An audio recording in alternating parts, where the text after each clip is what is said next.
Bussy Anandan நான் சந்திச்சேங்க 31ஆம் தேதி அவரோட வீட்டுல ஈசிஆர் சரவணன் கூட்டிட்டு போனாருங்க. வரும்போதே போன் வருதுங்க. நடந்ததை சொல்றேன்ற புஷி ஆனந்த் நான் 2 விஷயத்த வச்சேன். ஏன்னா முதல்ல ஒரு விஷயத்த என்ன செய்யணும் கட்சின்னு நான் சொல்ல ஆரம்பிக்கிறேன். அப்பா அவங்க பதற எல்லாமே இப்படிதான் பாப்பா, ஒண்ணுமே இல்லப்பா, நீங்க உள்ள வாங்கப்பா, நீங்க உள்ள வரலைன்னா ஆட்டோ முடிஞ்சிருமா நான் சொல்றேன். என்ன நீங்க உள்ள சேர்க்க மாட்டேன்றீங்க, உள்ள இருக்கவங்க எல்லாம் கேட்டு போட்டுட்டு இருக்கீங்களா என்ன? விஜய் நாங்க தாங்க இறக்கி விட்டுருக்கோம், விஜய் எங்களோட பி டீமுங்க, நம்ம வாக்கை பிடிப்பாங்கன்னு சொல்றீங்களே அப்படின்னு நான் கேட்டு வரா. லூசு பையன் மாதிரி பேசுறியா செந்தில் வேலு? விஜய் நோக்கி வந்த அந்த கூட்டம் அது எங்கிருந்து வந்தது அப்படின்றதுக்கான பதில அந்த அரசியல் ஞானம் அறிவு அவங்களுக்கு இருந்ததுன்னா, உங்கள் அரசியல் என்னன்னு கேட்டா வடக்கு வாழ்ந்து தெற்கு தெரியும், அடைந்தால் திராவிட நாடு இல்லையே சுடுகாடு. எடப்பாடி அவர் என்ன சொல்றாரு? அதிமுகவை ஆட்சி கொண்டு வந்து சொல்றவர் அதுக்காக வேலை செய்யறாரு. ஆனா அந்த வெற்றி எப்படி பெறாங்க தெரியுங்களா? பிஜேபி ஃபார்முலாவை திமுகவும் கையில் எடுத்து, ஏடிஎம்கே திமுகவோட பிடிஎம் இல்ல, எடப்பாடி திமுகவோட பிடிஎம்.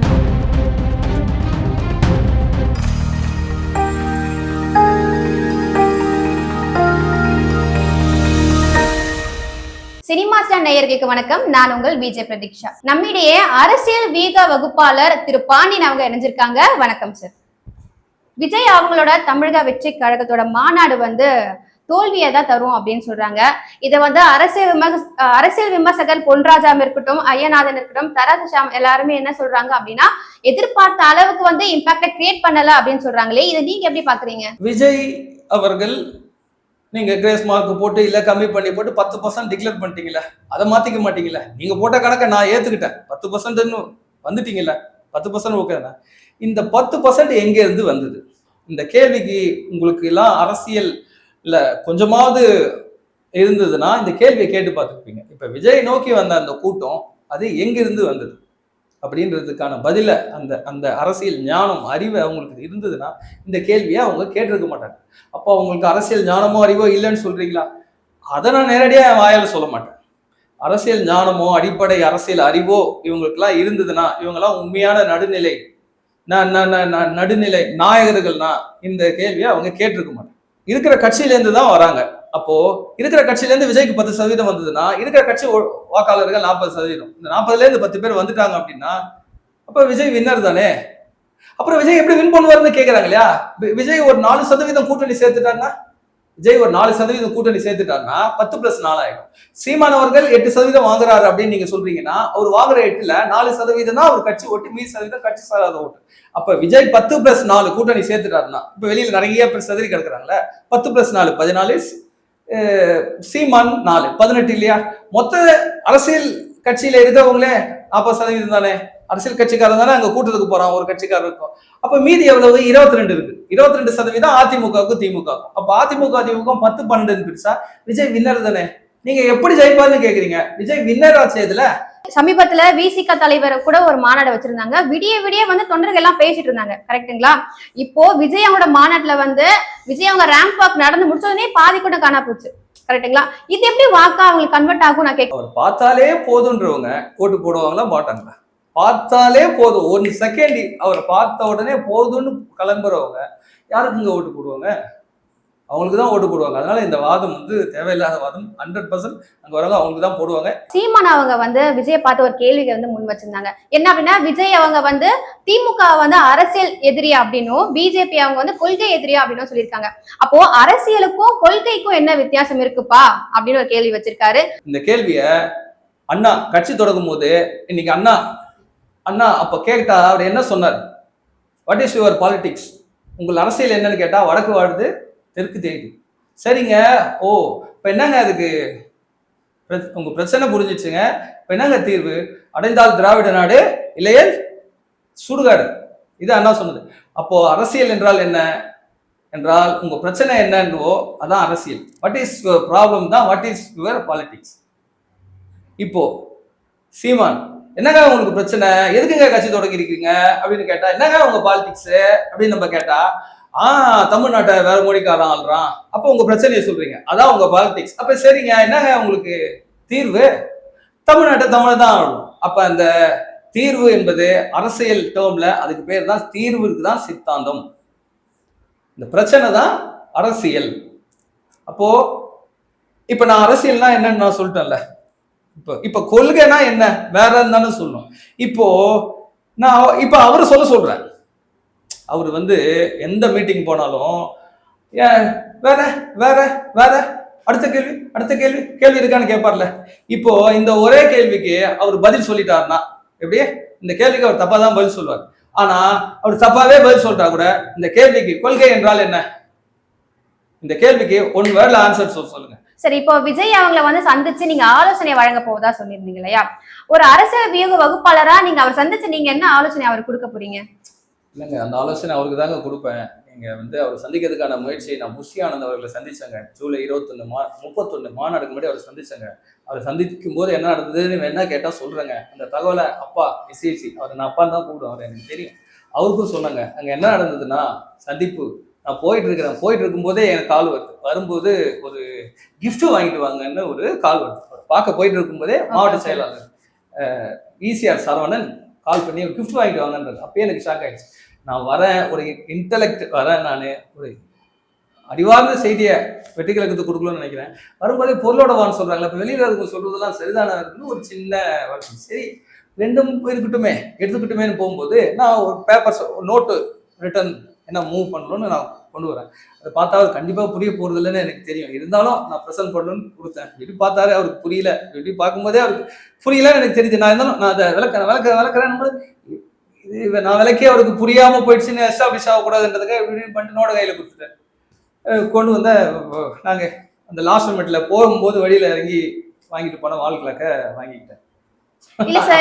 என்ன சொல்ல வரேன்னா, இந்த செய்தி போடுங்க.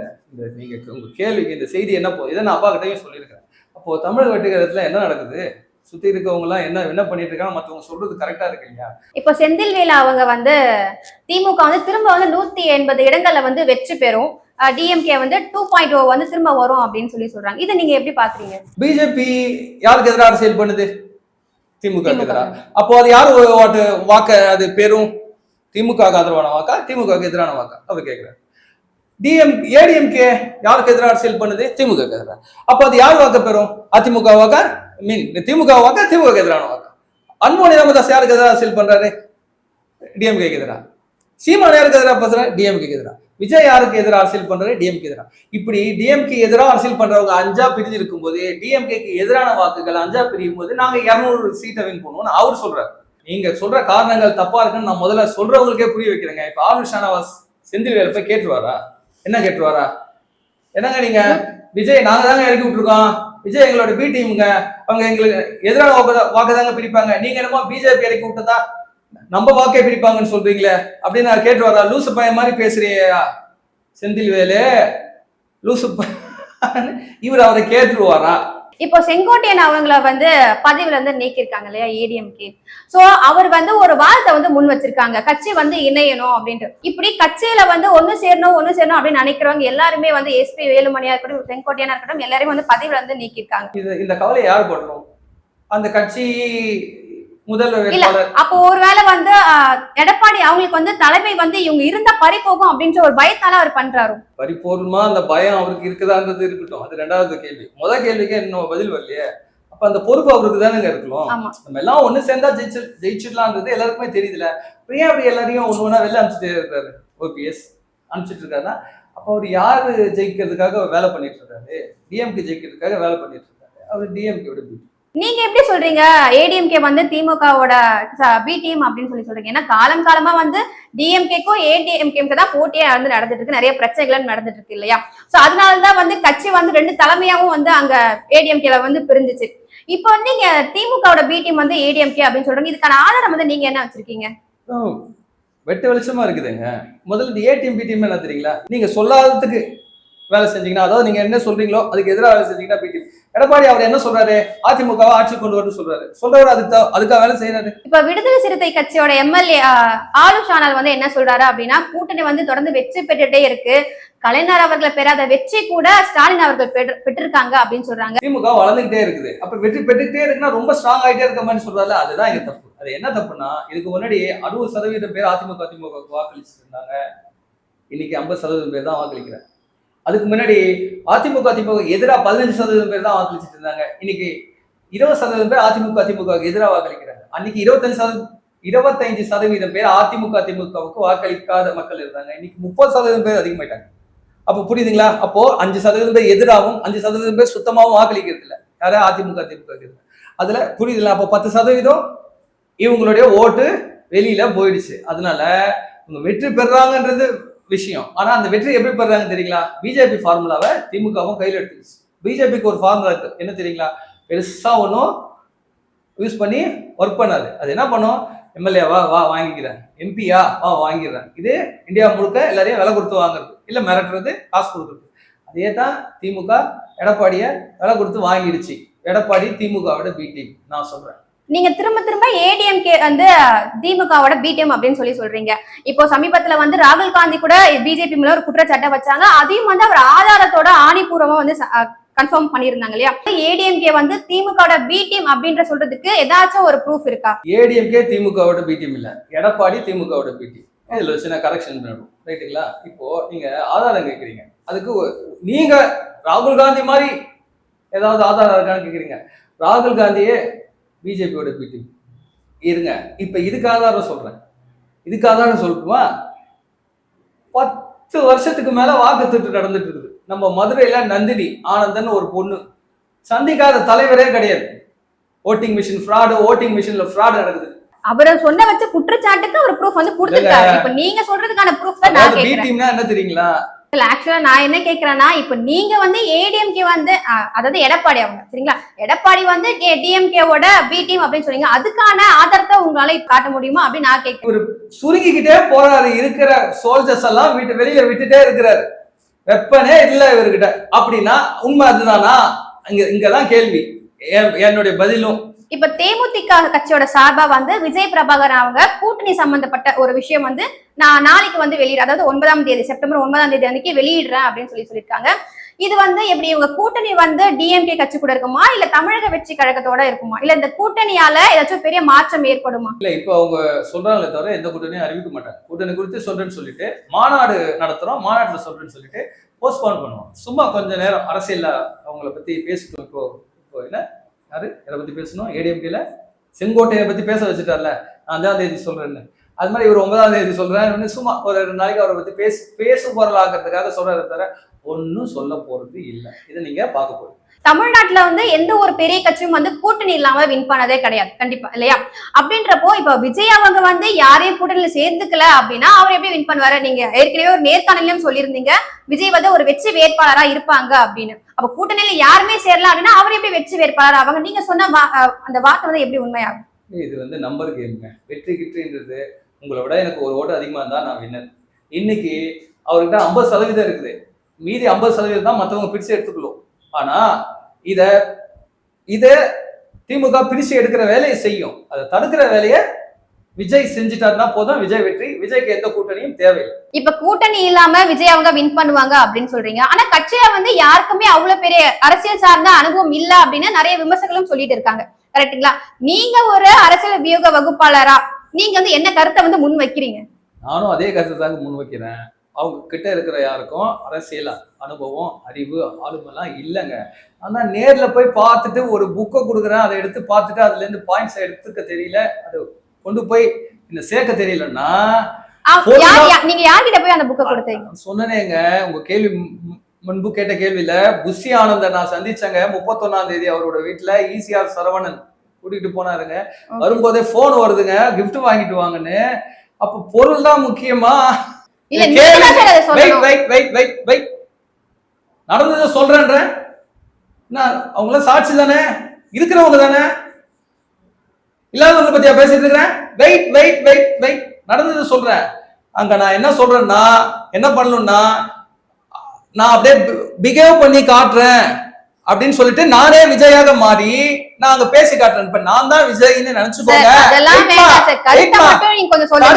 கருத்து புஷ்யானந்த் கிட்ட நான் 2 விஷயத்த வச்சேன். ஏன்னா முதல்ல ஒரு விஷயத்த என்ன செய்யணும் கட்சின்னு நான் சொல்ல ஆரம்பிக்கிறேன். அப்ப அவங்க பதறாங்க, யாரா அவன் புதுசா உள்ள வந்தவன் என்ன செய்யணும்னு சொல்றானேன்னு அவங்க ஏத்துக்க மனநிலையில தெரிஞ்சிடுச்சு. எனக்கு ஸ்ட்ராட்டஜிஸ்ட் இல்ல, நீங்க என்ன நினைக்கிறீங்கன்னு எனக்கு தெரியாதா, தெரிஞ்சிடுச்சு. அப்ப என்ன சொல்றேன், உங்களுக்கு என்ன செய்யணும், உங்களுக்கு சைதாப்பேட்டையில மாவட்ட செயலாளர் போடலன்னு சொல்றாங்க.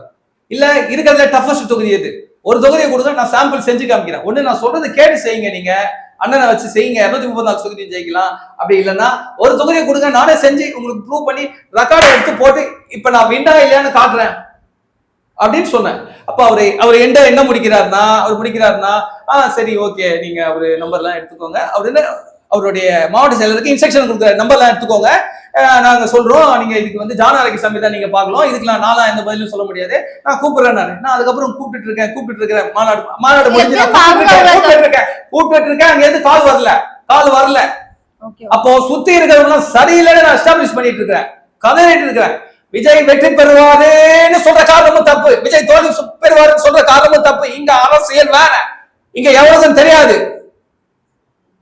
அப்போ நான் இதை அப்பா கிட்ட சொல்றேன், அவர் அப்பான்னு சொல்லுவேன் இல்லையா, அப்பா கிட்ட நான் இதை அனுப்புறேன், பா இது மாதிரி நடந்துருக்குப்பா, இப்படி நடக்குதுப்பா, நீங்க எல்லாமே இப்படிதான் பாப்பா, ஒண்ணுமே இல்லப்பா, நீங்க உள்ள வாங்கப்பா, நீங்க உள்ள வரலைன்னா ஆட்டம் முடிஞ்சிருப்பான்னு நான் சொல்றேன்.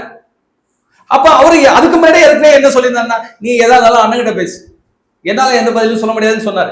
சரி, அந்த நேரத்துல அவருக்கு உடம்பு சரியில்லாம இருந்து, சரி பண்ணி உடம்ப பாத்துங்க முடிஞ்சாச்சு. ஆனா நான் அதன் பிறகு நான் தொடர்ந்து எனக்கு அந்த கட்சி ஜெயிக்க வைக்க என்னால முடியும்ன்றது மட்டும் இல்லாம அந்த கட்சி தமிழ்நாட்டுல ஜெயிக்கணும். குளத்தூர் ஒதுக்குறீங்களா, சைதாப்பேட்டை ஒதுக்குறீங்களா, அழகூர் ஒதுக்குறீங்களா, இதெல்லாம் என்ன தொகுதி தெரியுமா உங்களுக்கு? மினிஸ்டர் தொகுதிக்கு இவரு தான் ஆளுன்னு ஒதுக்குங்க, ஒரு மாசம் நான் முடிச்சு காட்டுறேன். என்ன நீங்க உள்ள சேர்க்க மாட்டேன்றீங்க, உள்ள இருக்கவங்க எல்லாம் கேட்டு போட்டு இருக்கீங்களா என்ன? இப்போ விடுதலை சிறுத்தை கட்சி வந்து ஒரு ஸ்பெசிபிக்கா ஒரு மக்கள், அதாவது அடித்தட்டு மக்களுக்காக குரல் கொடுக்கணும் அப்படின்ற ஒரு எண்ணத்தோட தான் அந்த வந்து கட்சி வந்து தொடங்கப்பட்டு செயல்படவும் ஆரம்பிச்சது. ஆனா முன்னாடி இருந்த மாதிரி இப்போ இந்த கட்சிகள் வந்து செயல்படல அப்படின்றத நிறைய பேர் வந்து சொல்லிட்டு இருக்காங்க. ஏன் அப்படின்னா இப்ப சமீபத்துல வந்து இந்த தூய்மை பணியாளர்கள் வந்து ஒரு பிரச்சனை நடந்துச்சு இல்லையா, அந்த பிரச்சனைகளை கூட அந்த விசிக சார்பில் வந்து எந்த ஒரு குரலும் வந்து கொடுக்காத மாதிரி இருக்கு. இது வந்து எப்படி சொல்றாங்க அப்படின்னா, ஒருவேளை இவங்க திமுக கூட கூட்டணி இணைஞ்சதுனால அந்த அழுத்தம் வந்து திமுக தரப்புல இருந்து விசிக கட்சிக்கு வந்து வைக்கப்பட்டிருக்குமா? அதுதான் அப்கோர்ஸ், அதுதான் யதார்த்தம், அதுதான். ஏன்னா இப்ப வந்து தேர்தல் காலத்தை நோக்கி நகருது, நம்பர் கேம் நோக்கி நகருது. இப்ப போய் பர்செப்ஷன்லாம் அவர் கிரியேட் பண்ணிட்டு இருக்க மாட்டார். இதே ஒரு 3 வருஷம் 4 வருஷத்துக்கு முன்னாடி நடந்தா அண்ணன் திருமாவளவன் அவர்கள் இதை விட பெட்டரா ரொம்ப அழுத்தமா பிஹேவ் பண்ணியிருப்பாரு, ரியாக்ட் பண்ணியிருப்பாரு. இப்ப தேர்தல் தேர்தல் ஜோரம் அடிக்கிறதுன்றதுனால கூட்டணிக்குள்ள எந்த சலசலப்பையும் ஏற்படுத்தக்கூடாதுன்றதுக்காக அவர் அமைதி காக்குறாரு. இது தேர்தல் ஸ்ட்ராட்டஜி தான், இது தப்பு இல்லைன்னு கூட சொல்லுவேன். இல்ல, இது தப்பு இல்லைன்னு எப்படி சொல்ல முடியும்? ஒரு கட்சி அப்படின்னா மக்களுக்காக குரல் கொடுக்கிற ஒரு கட்சி தானே. தேர்தல் ஸ்ட்ராட்டஜி திருமாவளவன் அண்ணன் பண்ணது, அவரை பொறுத்த வரைக்கும் தேர்தல் ஸ்ட்ராட்டஜி, அவரை பொறுத்த வரைக்கும் அது தப்பு இல்லைன்னு தான் நான் சொல்லுவேன்.